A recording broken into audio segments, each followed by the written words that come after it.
예, 욥기죠, 욥기. 예, 욥기. 드디어 우리는 시가서에 들어가는 거죠. 시가서, 역사서를 끝냈어요. 구약 성경에 상당히 많은 부분을 한 겁니다. 물론 뒤에 또 선지서가 나오니까 상당히 많은 부분이 남아있긴 하지만, 이제 이 파노라마로 쭉 훑어있는 상황을 볼 때는요, 시기적으로 구약 성경이 이제 막 뒷부분으로 가는 중이에요. 여러분들이 욥기를 배우면서 욥기를 통해서 주님 어떤 말씀하시는지를 한번 살펴보십시다. 자, 시가서라 그러죠. 시가, 우리말로 시가서라 그래요. 시와 노래라는 말로 시가란 말이에요.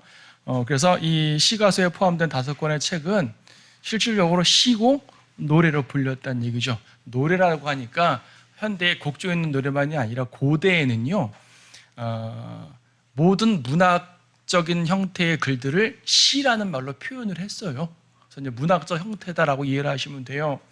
예수님께서 구약 성경을 3구분해 주시면서 율법과 선지서들과 시편이라고 누가복음에 말씀하셨는데, 거기서 말하는 시편은 딱 시편, 우리가 이 시편만 말하는 것이 아니라 이제 이 시가서 전체를 말하는 거거든요. 근데 유대인이 말하는 시가서, 우리가 말하는 시가서 좀 달라요. 그래서 우리가 이제 구약교는 첫 시간에 이 구약 성경의 구조를 설명드릴 때 이제 히브리 성경에 케투빔이라는 말을 썼는데, 이렇게 몇 권의 책들을 그들에게는 케투빔, 즉 문서, 라이팅스, 그러니까 거룩한 문서라는 말로 이제 이해를 한다고 그랬어요.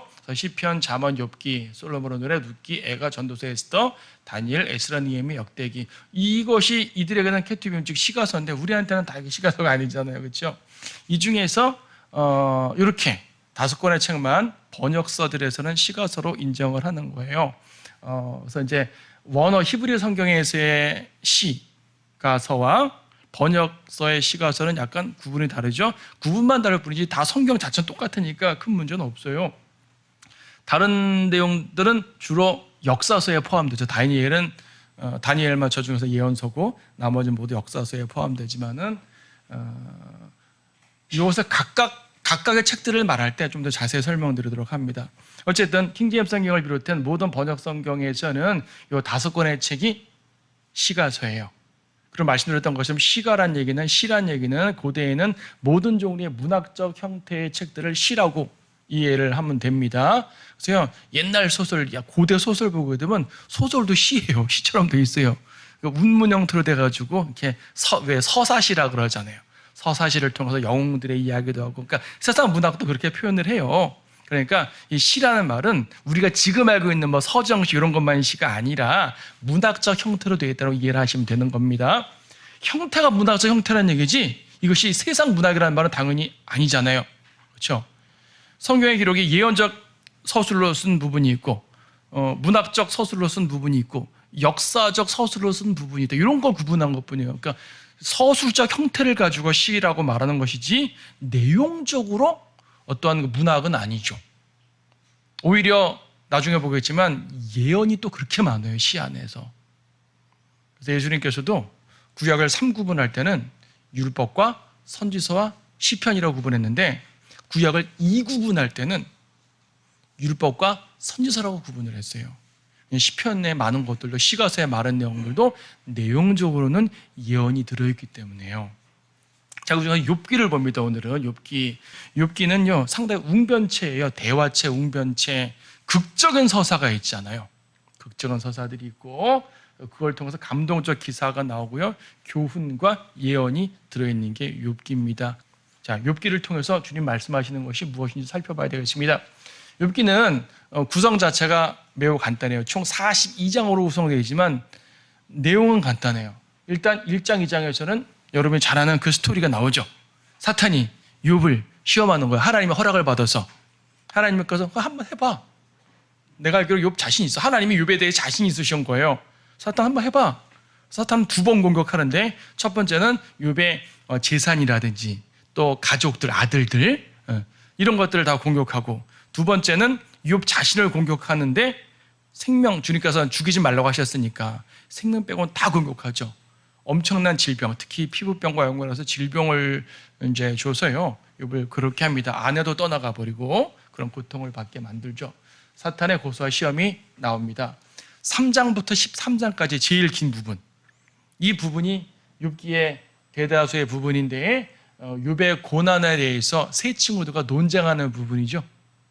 논쟁하는 부분입니다. 그래서 세 명의 친구가 나오죠. 뭐가 되면요, 포문은 욥이 3장 가서 포문을 엽니다. 자기의 괴로움을 토로해요. 그러니까 2장 끝에 보게 되면은 욥이 이렇게 괴로워하는 걸 보고 세 친구들이 처음에는 아무 말도 안 했어요. 자기 친구가 이렇게 끔찍한 상태인데 무슨 말 하겠어요. 그래서 아무 말도 안 하고 가만히 있는데 욥이 포문을 열어요. 그러니까 본물 터지듯이 친구들이 막 얘기를 하는 거예요. 처음에는 살살 얘기하면서 결과적으로는 네가 잘못해서 벌 받은 거야, 이 말을 계속 하는 거죠. 그래서 형식이 그래요. 지금 엘리파스라는 사람, 빌닷이라는 사람, 소팔이라는 사람 세 명이 나오는데 엘리파스가 얘기합니다. 그럼 욥이 반박합니다. 빌닷이 얘기합니다. 욥이 반박합니다. 소팔이 얘기합니다. 욥이 반박합니다. 엘리파스가 또 얘기합니다. 15장. 욥이 반박합니다. 빌닷이 또 얘기합니다. 18장. 욥이 또 반박합니다. 이런 식으로 해가지고 26장부터 31장까지 마지막 부분에 욥이 계속 자기를 변호하는 말을 하는 거죠. 논쟁이에요. 논쟁의 내용이 뭐라고요? 친구들이 말하는 건 죄 때문에 벌 받는 거다. 왜? 경건한 사람은 복을 받을 수밖에 없다. 이게 사실 구약적 사고거든요. 경건한 사람은 복 받고 벌 받았다는 것 자체가 죄졌다는 것에 대한 방증이다. 찾아봐라. 너 죄 있지 않겠냐? 살펴봐라. 죄 많잖아. 막 따지는 거예요. 죄가 없으면 하나님 왜 이렇게 벌을 주겠느냐?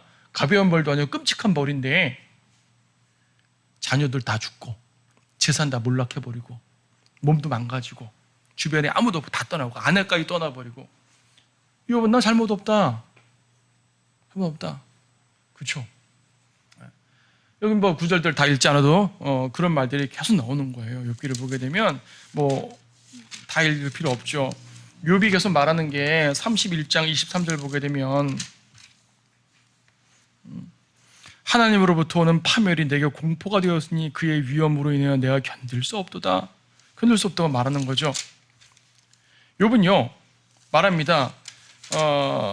내가 죄를 져서 벌 받는 거라고? 그러면 악인들이 번영하는 건 뭔데? 그렇죠?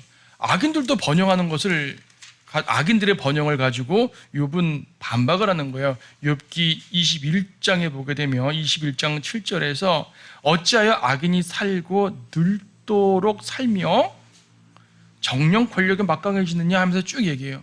악인들이 번영하는 걸 보잖아. 그러니까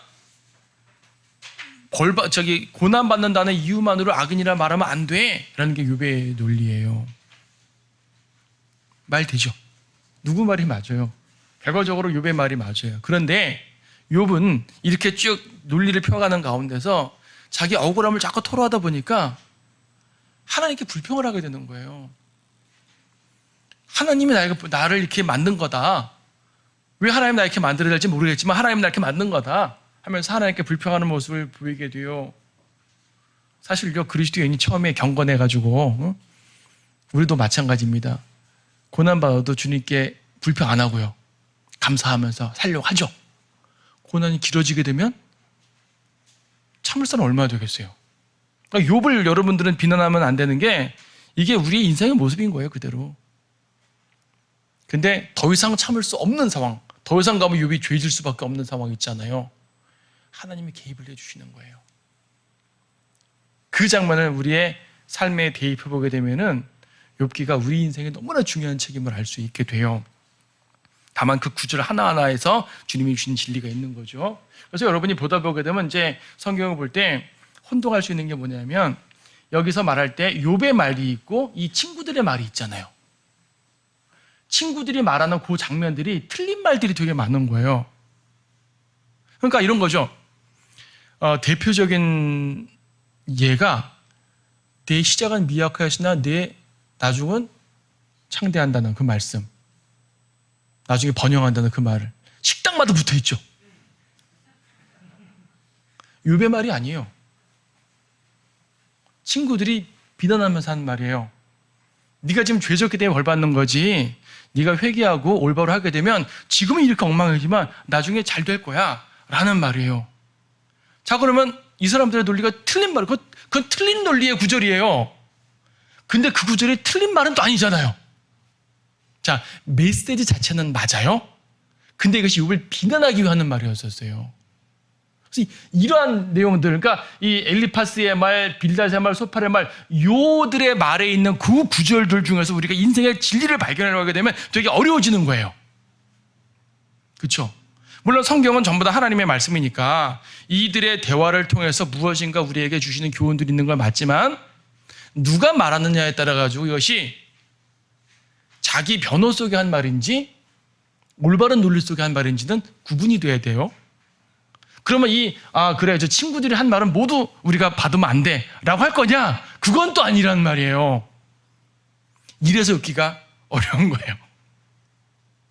그러니까 그 메시지 자체는 옳지만 이 사람이 어떤 의도로 이 말을 하는지 이런 의미에서 옳지 않다는 것이지 메시지 자체가 틀리다는 말은 또 아니거든요.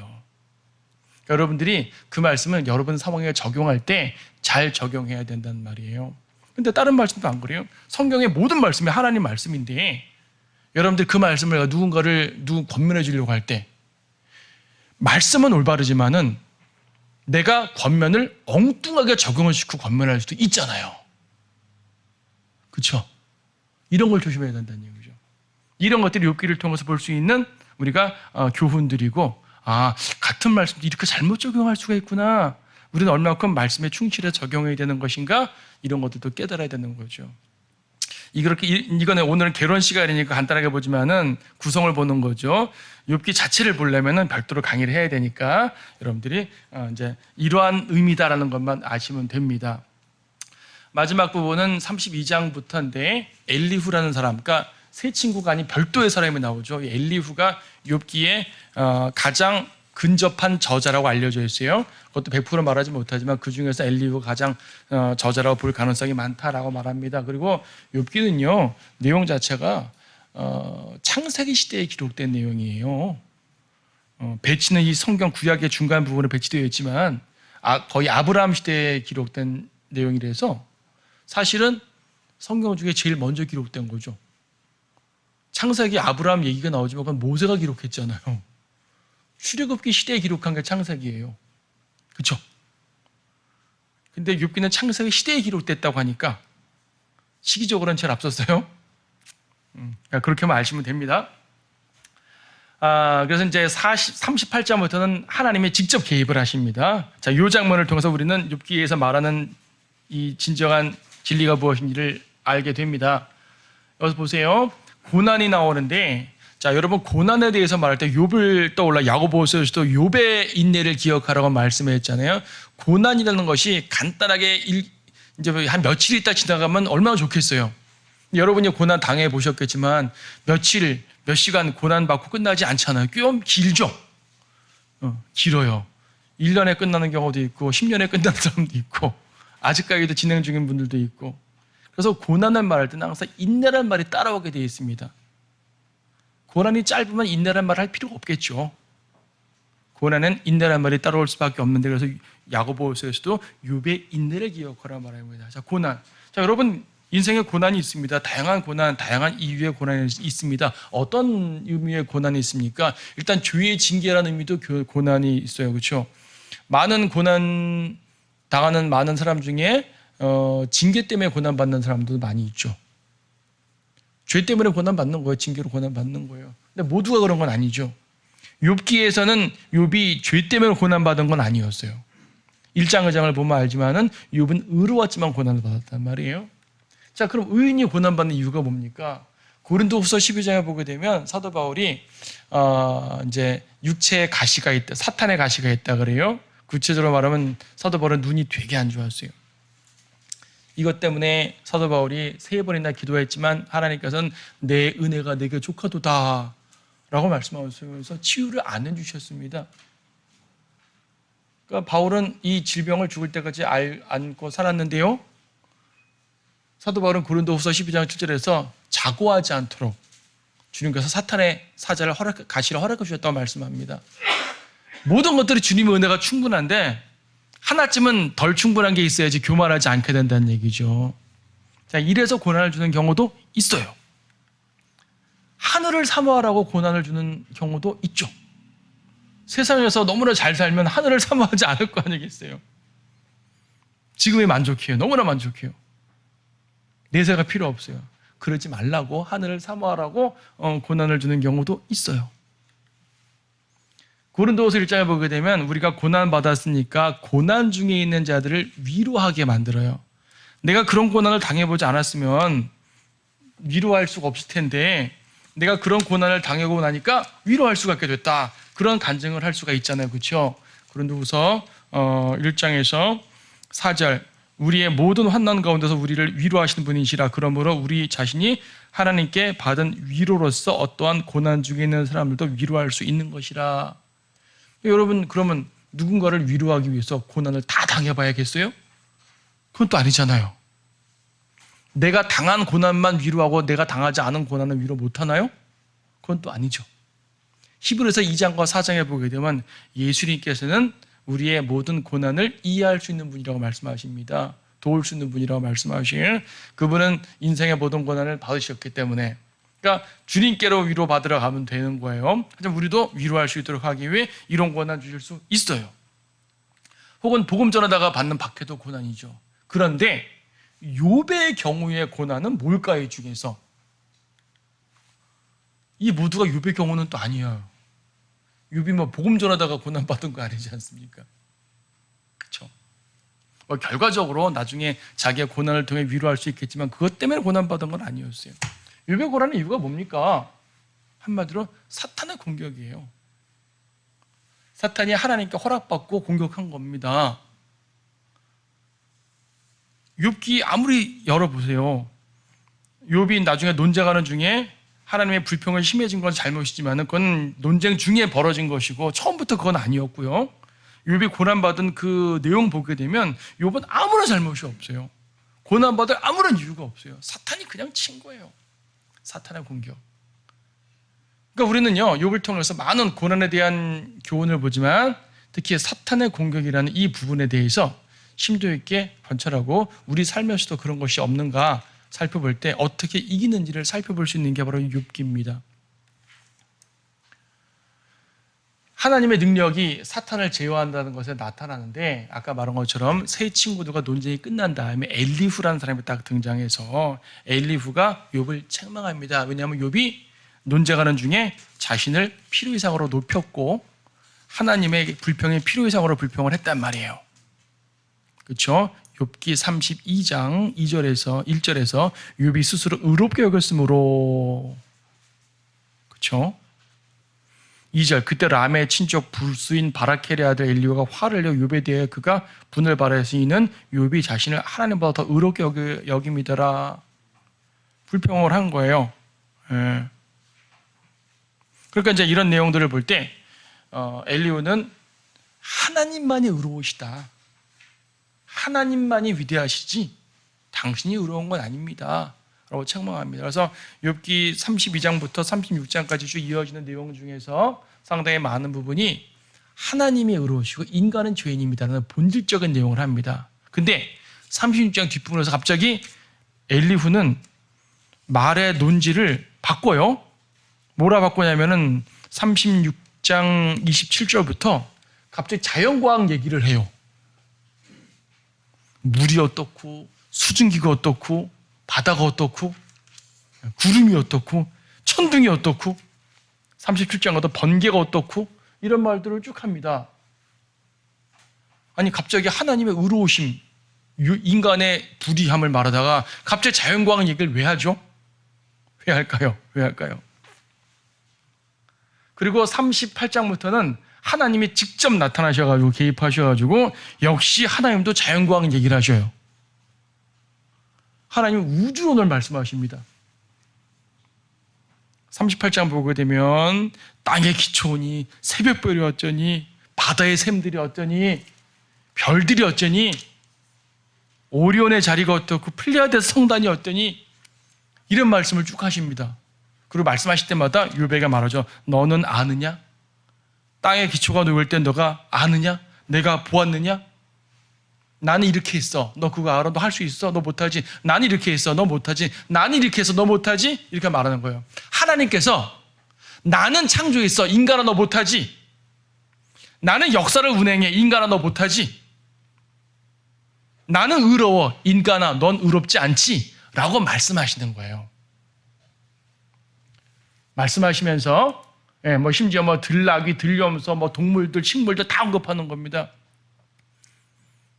너 이런 동물의 신비 알아? 이런 식물의 신비 알아? 이런 자연의 신비 알아? 모르지? 난 알아. 넌 아무것도 아니야. 내가 위대해. 라고 말씀하시는 거예요.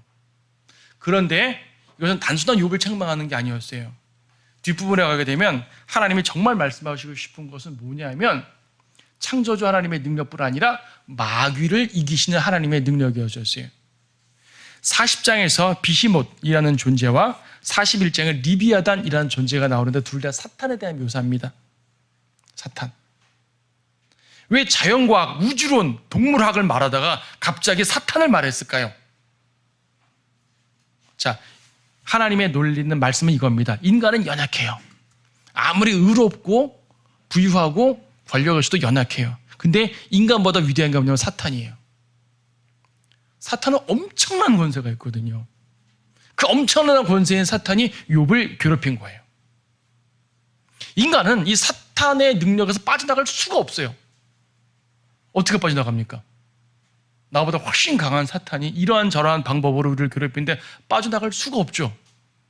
근데 하나님이 이걸 말씀하신 이유는 뭐냐면 그 사탄 내가 걔보다 더 세 라고 말씀하시던 거예요. 사탄도 하나님 앞에서 아무것도 아니다. 여러분 욥기 40장 15절 말씀 보세요. 이제 내가 너와 함께 만든 비히못을 보라. 그가 소처럼 풀을 먹는도다. 이제 보라. 그의 강함은 그의 허리에 있고 그의 힘은 그 배의 중심에 있도다. 그는 그의 꼬리를 백향목같이 움직이고 돌들로 된 그의 힘줄은 함께 얽혀 있도다. 그의 뼈들은 강한 놋조각들 같고 그의 뼈들은 철 빗장들 같도다. 뭐 같아요? 엄청난 동물이죠.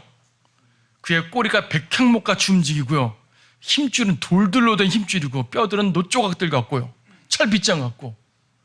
이거에 가리켜서 소위 말하는 창조과학회 사람들 있죠. 진화론은 부정하되 창조과학 주장하는 이제 과학자들이 이것을 가지고 욥기에 공룡 나와 하면서 공룡의 예를 이걸로 말해요. 초식공룡이래요. 왜냐하면 풀을 먹는다 그러니까. 초식공룡으로 예를 들면서 비히못을 말하는데 아니요. 사탄이에요. 사탄을 말하는 거예요. 사탄. 사탄을 지금 16절, 17절, 18절 보게 되면 엄청난 존재거든요. 근데 이 사탄을 주님이 뭐라고 말하냐면 15절 그가 소처럼 풀을 먹는도다. 아무리 강한 사탄도 하나님 앞에서는 소 같은 존재예요. 풀 먹는 존재예요. 그리고 19절에서 하나님의 길에서 으뜸이다. 이거. 그는 하나님의 길에서 으뜸인 존재예요. 사탄보다 높은 존재 없어요. 하나님 밑으로는. 근데 그를 만드니까 자신의 칼로 하여금 그에게 다가갈 수 있느니라. 하나님의 칼로만 이길 수 있는 거죠. 즉 사탄 위에는 하나님이 계셔요. 인간 위에 사탄이고 사탄 위에 하나님이 있는 거예요. 이 힘의 권세로 말할 때. 그러니까 인간은 사탄의 권세 때문에 괴로워하는데 하나님은 사탄보다 더 위대하신 하나님을 의지하라는 얘기입니다.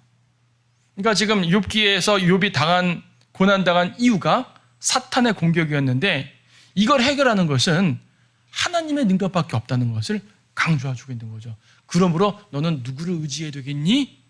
라고 역설적으로 물으시는 거예요. 이게 욥기가 우리에게 주시는 교훈인 거죠. 사탄도 하나님 앞에서 아무것도 아닙니다.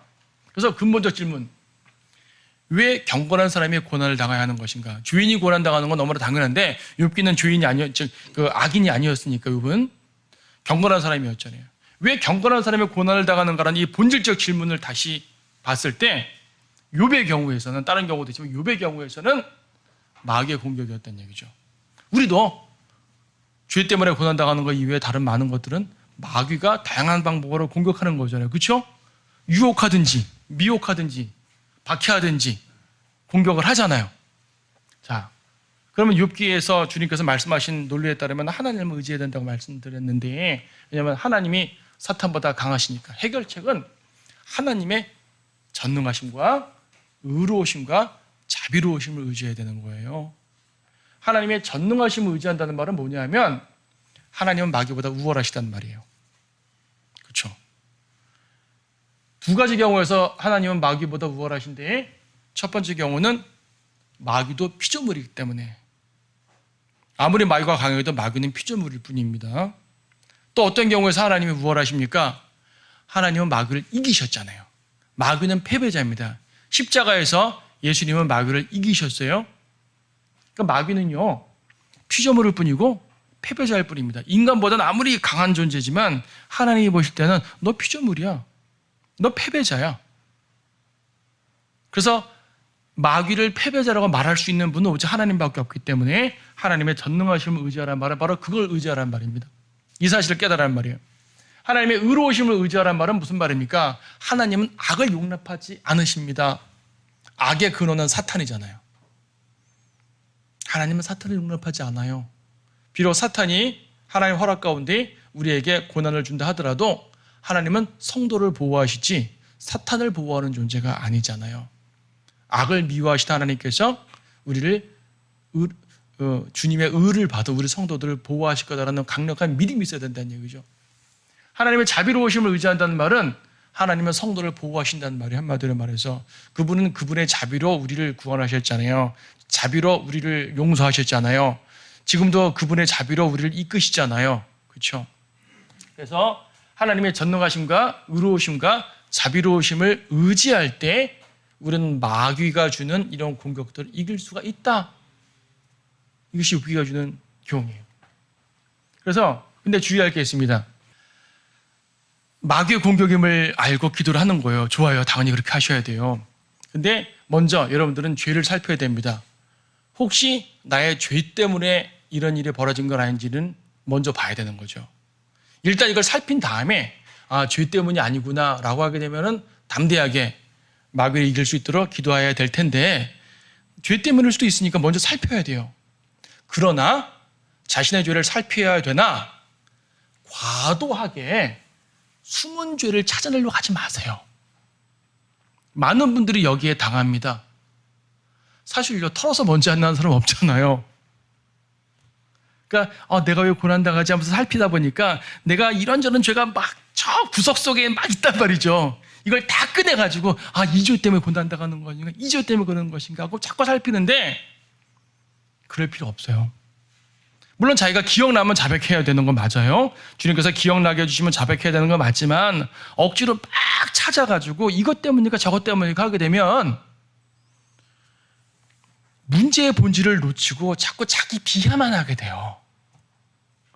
우리는 마귀와 싸워서 이겨야 되는데 자기 비하하면 안 되지 않습니까? 자기 비하를 하게 된다고요. 사실 여러분이 특별한 경우도 있지만 대부분의 경우에 있어서는 죄 때문에 고난받는 경우 자기 죄가 뭔지 대략 압니다. 알지만은 돌이키기 싫어서 뻗팅기면서 있는 거예요. 사실은 대부분은요 자기 죄 드러나는 거 압니다. 그리고 숨은 죄들을 찾아서 자백하는 것도 좋으나 제 말씀은 필요 이상으로 과도하게 하지 말라는 얘기예요. 이거는 문제의 본질에 아무런 도움이 안 됩니다. 그러니까 이거죠. 사탄을 공격하는데 책임을 자기한테 돌리는 거예요. 안 되죠. 거꾸로 내가 죄를 졌다면 이건 사탄에게 책임을 전가해서는 안 돼요. 내가 죄를 진 게 확실하면 사탄에게 돌릴 게 아니라 나한테 돌리는 게 맞아요. 근데 죄 때문이 아니라면 사탄에게 돌리는 게 맞지 나한테 돌리는 게 아니죠. 자기 문제를 정확하게 알아야 된다는 얘기예요. 그래서 그러니까 죄를 살펴야 되지만 필요 이상으로 숨은 죄에 집착하지 말라. 그리고 마귀의 세력을 제거해달라고 간구하십시오. 지금도 만약에 어떤 마귀의 세력 때문에 공격을 받고 있다면 이건 여러분의 힘으로 할 수 있는 게 아닙니다. 여러분의 지혜로 할 수 있는 게 아니에요. 욥의 경우에 하나님이 직접 개입해 주기 전까지는 안 됐거든요. 하나님께서 마귀의 세력을 제거해달라고 간구하십시오. 다만 그것이 하나님의 때에 이루어져야지 성급하게 내가 빨리 이루려고 하다 보게 되면 하나님의 때와 하나님의 방법을 기다리지 못하고 인간적 방법을 쓰잖아요. 그럼 마귀 이기지 못해요. 안 됩니다.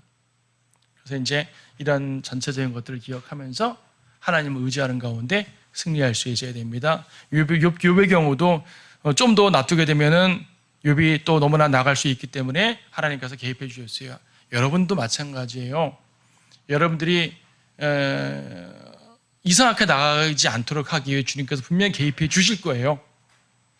믿으셔야 돼요. 믿고 하나님께 구해야 됩니다. 주님, 저는 제가 성급하지 않고 하나님의 때를 기다립니다. 하지만 제가 연약한 죄가 제가 죄를 짓게 되지 않도록 주님 어서 역사해 주십시오 라고 간구하는 것은 올바른 기도예요. 욥기에서 말하는 기본적인 내용들입니다. 욥기를 제대로 공부하려면 하나하나 봐야 되지만 큰 스토리가 바로 이거예요. 추가적 설명을 드린다면 욥기에서는요, 이러한 커다란 주제 말고도 다양한 진리가 많이 숨어 있어요. 예를 들어가지고 욥기는 대환란을 말하는 책이에요. 일단 욥기가 총 42장 돼 있죠. 대환란 42개월이잖아요. 물론 7년이지만 후 3년 반은 42개월이에요. 그렇죠? 대환란 42개월에 대해서 1260일 42개월 3년 반 이걸 언급하는 거고, 우스 땅에서 동방의 우스 땅 그러는데 우스 땅은 에돔 지역을 말하는 거고요. 우리가 보통 페트라 알죠? 그 있는 위치예요. 대략적으로. 그리고 이제 욥이 몸에 심한 헌대가 났잖아요. 이게 대환란 때 대표적 질병이고, 그리고 이제 욥기의 끝은 회복과 번영을 하게 되는데, 이스라엘도 대환란 끝에 주님 재림하시면 회복과 번영을 하잖아요. 이런 것들을 통해서 욥기는 대환란을 말하는 책이구나 라는 걸 볼 수가 있고요.